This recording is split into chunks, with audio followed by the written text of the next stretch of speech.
அஸ்ஸலாமு அலைக்கும் வரஹ்மத்துல்லாஹி வபரகாத்துஹு. அன்பார்ந்த அனைத்து உறவுகளுக்கும் இனிய காலை வணக்கம். உங்கள் மீது சாந்தியும் சமாதானமும் உண்டாகட்டும். இன்றைய காலை பொழுது உங்கள் அனைவருக்கும் இனிய பொழுதாக அமைய எல்லாம் வல்ல இறைவனை பிரார்த்தித்தவனாக இன்றைக்கும் கோயத்துடைய பல முக்கியமான செய்திகளை பற்றி தான் பார்க்க போகிறோம். வீடியோவை கடைசி வரைக்கும் பாருங்கள். தெரியாத நண்பர்களுக்கும் மறக்காமல் ஷேர் பண்ணுங்கள். வீடியோ பிடிச்சிருந்தா ஒரு லைக் பண்ணுங்கள், சப்ஸ்கிரைப் பண்ணுங்கள், தொடர்ந்தும் சப்போர்ட் பண்ணுங்கள். குவைத்துடைய டினார் மதிப்பு அவ்வளோதான் பார்த்தலாம். இலங்கைக்கான ரூபாய்கள் ஒரு தினாரின் மதிப்பு 1059 ரூபாய் 99 உள்ளது.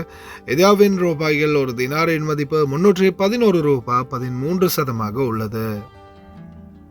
இது அல் முசைன் எக்ஸ்சேஞ்சினுடைய அப்ளிகேஷன் ஆன்லைன் ரேட் ஆகும். குவைத்துடைய பல பகுதிகளிலுமே அல் முசைன் எக்ஸ்சேஞ்ச் பிரான்ச் இருக்குது. அதே மாதிரி ஜமியாக்கள்லையுமே அவங்களுடைய மெஷின் இருக்குது. உங்களுடைய பணத்தை அனுப்பிக்கொள்ள முடியும். குவைத்துடைய பல எக்ஸ்சேஞ்சுகள்லையுமே அக்கௌண்ட் நம்பரை மறைச்சிடுறாங்க. இதை பற்றியும் உங்களுக்கு தொடர்ந்துமே தெரியாது. நீங்கள் ஏதாவது ஒரு புதிய எக்ஸ்சேஞ்சுக்கு பழைய பற்றுச்சீட்டோட போகிறீங்களா இருந்தால் நிச்சயமாக அதில் அக்கௌண்ட் நம்பர் சரியாக இருக்கா அப்படின்றத செக் பண்ணிக்கோங்க. அப்படி இல்லாத பட்சத்தில் எழுதிட்டு போனாலும் பிழை இல்லாத அக்கௌண்ட் நம்பர் எழுதிட்டு போங்க. ஏதாவது ஒரு நம்பர் பிழைத்தாலும் கூட உங்களுடைய பணம் நாட்டுக்கு போய் சேராது. அந்த பணத்தை திரும்ப பெறணுமா இருந்தாலும் ரொம்ப நாட்களாகும் மறுபடியும் கட்டணம் செலுத்த வரும். அதே போல் எக்ஸ்சேஞ்சுகளில் பணம் அனுப்பி முடித்ததும் மறக்காமல் பற்றுச்சீட்டை செக் பண்ணி பாருங்கள். எல்லா டீட்டெயில்ஸும் சரியாக இருக்குதான்னு. ஏன்னா நீங்கள் சரியான டீட்டெயில்ஸ் கொடுத்துருந்தாலும் கூட எக்ஸ்சேஞ்சில் வேலை பார்க்குறவங்க பிளவுறதுக்கும் வாய்ப்பு இருக்குது. அது மாதிரி பலருக்குமே நடந்திருக்குது. முடிந்த வரைக்கும் நீங்களும் உங்களுடைய கஷ்டப்பட்டு சம்பாதிக்கக்கூடிய பணத்தை நல்ல எக்ஸ்சேஞ்சுகள் மூலம் அனுப்புங்க. எங்கே அதிகமான ரேட் கொடுக்குறாங்க அப்படின்றது தெரிந்தாலும் மறக்காமல் கமெண்ட்ல மென்ஷன் பண்ணுங்கள். குவைத்துடைய தங்க விலையை பார்த்தரலாம். 1 கிராம் 18 கேரட் தங்கத்தின் விலை 34 தினார் 112 ஃபில்ஸ். 1 கிராம் 21 கேரட் தங்கத்தின் விலை 39 தினார் 797 ஃபில்ஸ். 1 கிராம் 22 கேரட் தங்கத்தின் விலை 41 தினார் 707 ஃபில்ஸ். 1 கிராம் 24 கேரட் தங்கத்தின் விலை 45 தினார் 482 ஃபில்ஸ். பார்க்கலாம் அனைத்து செய்திகளையும். தற்போதைய சூழல்ல மறுபடியும் யுத்தத்தை ஆரம்பிக்க அமெரிக்கா மற்றும் இஸ்ரேல் முடிவு செய்துள்ளது. இதன் அடிப்படையில் எதிர்வரும் வாரத்துக்குள் மீண்டும் யுத்தத்தை தொடங்குவதாக தெரிவிச்சிருக்கிறாங்க. அதே மாதிரியான சூழல்ல நேற்றைய தினம் பார்த்தீங்கன்னா இந்த மாதிரி ஒரு அறிவிப்பு வெளியாகி சில மணி நேரங்கள்லேயே இஸ்ரேலுடைய ராக்கெட் லான்ச்சர், அதாவது ராக்கெட்டுகள், அதாவது மிசைல்களை தயாரிக்கக்கூடிய தொழிற்சாலை ஒன்றில் ஒரு பாகமே முற்று முழுதாக வெடித்து சிதறி இருக்கிறது குறிப்பிடத்தக்கது. விபத்தா இல்லை ஏதாவது தாக்குதலா அப்படின்றத பற்றி விசாரித்து வருவதாக தெரிவிச்சிருக்கிறாங்க இஸ்ரேல் தரப்பில். அதே மாதிரி அமெரிக்க ஜனாதிபதி டொனால்ட் ட்ரம்ப் எங்களுடைய கோரிக்கைகள், எங்களுடைய நிபந்தனைகளை நாங்கள் அறிவித்த போதிலும் எங்களுக்கு சரியான ஒரு தீர்வுகளை இன்னும் ஈரான் தரவில்லை, தர மறுத்து கொண்டே இருக்கின்றது. இதற்கு தகுந்த பதிலை நாங்கள் கொடுக்க நினைக்கின்றோம். அதற்கான அனைத்து செயல்பாடுகளையும் எதிர்வரும் வாரத்துக்குள் இன்னும் தீவிரமாக நாங்கள் தொடங்குவோம் அப்படின்ற மாதிரி தெரிவிச்சிருக்கிறாங்க. இவங்க தொடர்ந்து இந்த நடவடிக்கைகளில் ஈடுபடும் போது அருகில் இருக்கக்கூடிய அரபு நாடுகள் தான் அதிகமாகவே பாதிக்குது. அதில் இருக்கக்கூடிய அப்பாவி தொழிலாளர்கள் உட்பட அனைவரும் பாதிக்கப்படுறாங்க அப்படின்றது தான் குறிப்பிடத்தக்கது. அதே போல 2 விதமான வைரஸ்கள் மீண்டும் உலகை உழுக்க ஆரம்பித்துள்ளது. அதில் ஒன்று பார்த்தீங்கன்னா ஹண்டா வைரஸ், இன்னொன்று பார்த்தீங்கன்னா எபோலா வைரஸ். உலக சுகாதார அமைப்பின் தற்போதைய முன்னுரிமைகள் மற்றும் செயல்பாடுகளை பற்றி தொடர்ந்துமே உலக மக்களுக்கு பாதுகாப்பை வழங்கும் வகையில் செயல்படுத்துவதற்கு அனைத்து செயல்பாடுகளையும் தீவிரப்படுத்தி வருவதாக உலக சுகாதார அமைப்பின் தற்போதைய தலைவர் தெரிவிச்சிருக்கிறாரு. நீங்களும் கவனமாக இருங்க.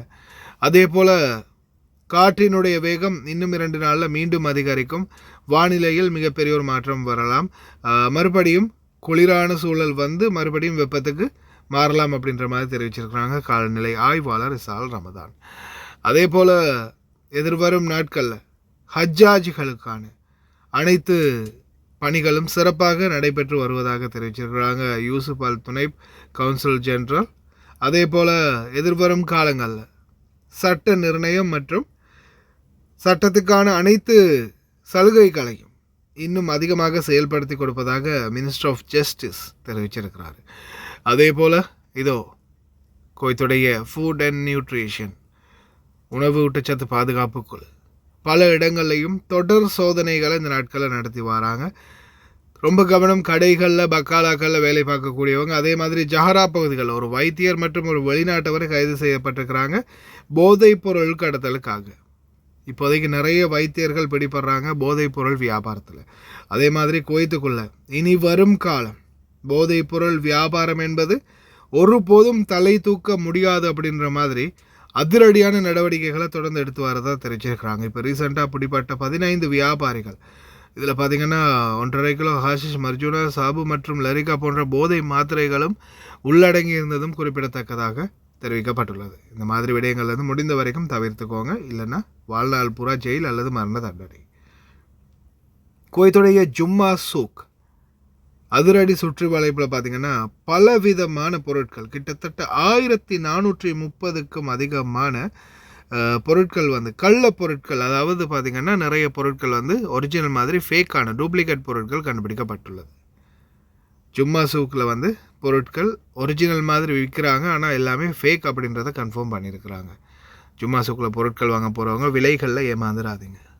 The response to the hantavirus outbreak is a recent prime example of what can happen when the world comes together to confront a disease threat. WHO worked together with approximately 30 governments, the ship's captain, crew and passengers, the cruise ship operator, and crucially the people of Tenerife to manage this crisis. WHO repeats that the risk from this event to the global population is low, and we will continue to issue updates as needed.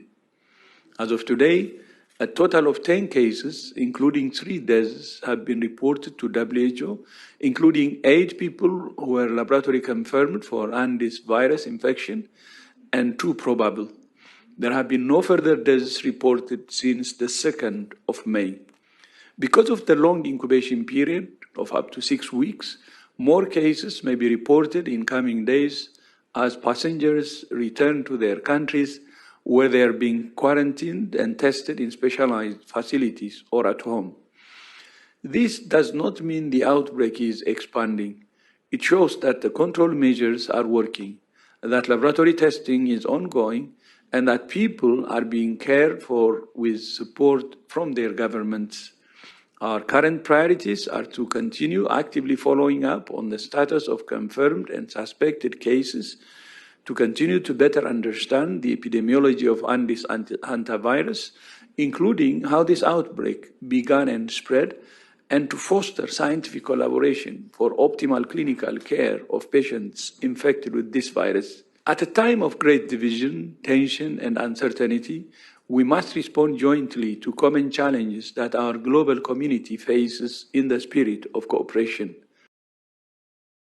ضمن إطار التأكد من جاهزية بعثة الحج الكويتية لخدمة الحجاج القادمين من دولة الكويت، تفقد القنصل العام لدولة الكويت في جدة يوسف التنيب مقر البعثة، حيث أثنى على جهود المملكة العربية السعودية الشقيقة لخدمة الحجاج وتيسير الإجراءات. تقدم بالشكر للمملكة العربية السعودية الشقيقة على كافة ما تقدمه من جهود عظيمة وجبارة صراحة في خدمة ضيوف الرحمن، حيث تلمسنا دائما المبادرات التطويرية والاهتمام والحرص الشديد من المملكة الشقيقة على خدمة ضيوف الرحمن وتقديم المبادرات التطويرية والمنشآت الحديثة والاهتمام والحرص الشديد، وهذا شيء ليس مستغرب على أخوتنا في المملكة العربية السعودية. كل هذه الجهود المشكورة فعلا ونحن نثمنها دائما ونتلمس منهم هذا الاهتمام والحرص الشديد.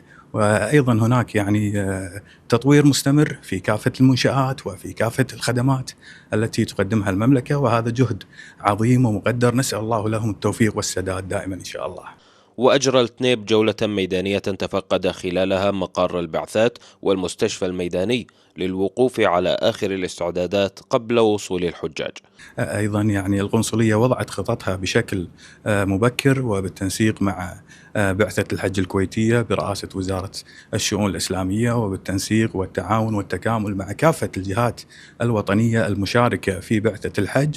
وقد قمنا من جانبنا بوضع خططنا بناء على توجيهات من معالي وزير الخارجية الشيخ جراح جابر الأحمد الصباح، وبمتابعة حثيثة من سعادة نائب وزير الخارجية السفير حمد المشعان، حيث قمنا بتشكيل مجموعة من فرق العمل التي ستعمل على مدار الساعة، ابتداء من مطار الملك عبد العزيز، حيث سيكون لنا دور في تسهيل إجراءات مواطنينا وحجاجنا الكرام ومتابعة أمورهم.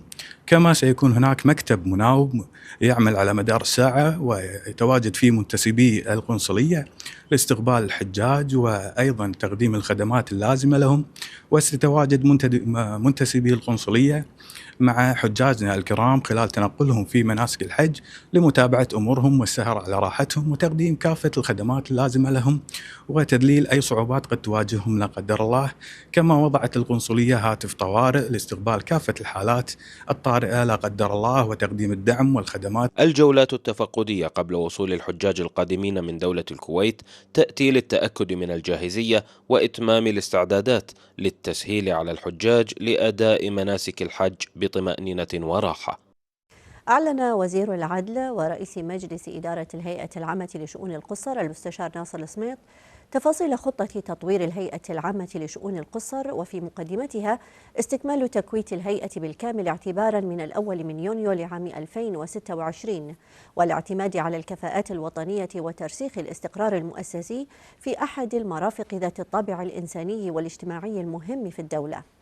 وقال المستشار السميط في بيان صحفي اليوم أن الخطة تتضمن تخصيص أيام مفتوحة أسبوعية للمدير العام للهيئة بالتكليف علياء الصقر ونائب المدير العام بالتكليف منار السبيعي للاستماع المباشر إلى ملاحظات القُصّر والمشمولين بالرعاية وذويهم ودراسة مقترحاتهم ومعالجة الملاحظات الإدارية والخدمية بصورة مباشرة. وأشار إلى أن الهيئة ستعمل على زيادة الأنشطة الاجتماعية والترفيهية والتربوية للقُصّر والمشمولين برعايتها، وإطلاق برنامج للمزايا والخصومات من خلال بطاقات خاصة، إلى جانب توسيع نطاق برنامج التوظيف الصيفي للقُصّر لفتح فرص أوسع أمامهم لاكتساب الخبرة وتنمية المهارات. وأوضح أن الخطة تتضمن إعادة تنظيم عدد من اللجان المنبثقة عن مجلس الإدارة وتفعيل أدوات الحوكمة والرقابة من خلال هيئة للرقابة الشرعية تضم كفاءات متخصصة في الجوانب الشرعية والفنية والمالية الإسلامية، إلى جانب لجنة تدقيق متخصصة بالرقابة على أعمال الهيئة المالية والإدارية. وبين أنه في الجانب المالي والاستثماري تم حسم مسار إدارة أموال واستثمارات القُصّر من خلال توجيه الهيئة إلى إسناد القرار الاستثماري إلى لجنة متخصصة تضم ممثلين من الهيئة العامة للاستثمار لضمان إدارة وتنمية هذه الأموال وفق قواعد مهنية ومحافظة تراعي طبيعتها وحساسيتها. وأضاف أن الخطة تتضمن إعداد تصور متكامل لتحويل أنظمة الهيئة إلى أنظمة إلكترونية حديثة تسهل متابعة ملفات القُصّر والمشمولين بالرعاية وترفع كفاءة الخدمات والرقابة المالية والإدارية. وأكد السميط أن تطوير الهيئة العامة لشؤون القُصّر يستهدف رفع كفاءة الخدمات المقدمة للفئات المشمولة بالرعاية وحفظ مصالحهم وترسيخ الحوكمة والشفافية في إدارة أموالهم، ويعكس الطبيعة الإنسانية والاجتماعية المهمة لهذا المرفق.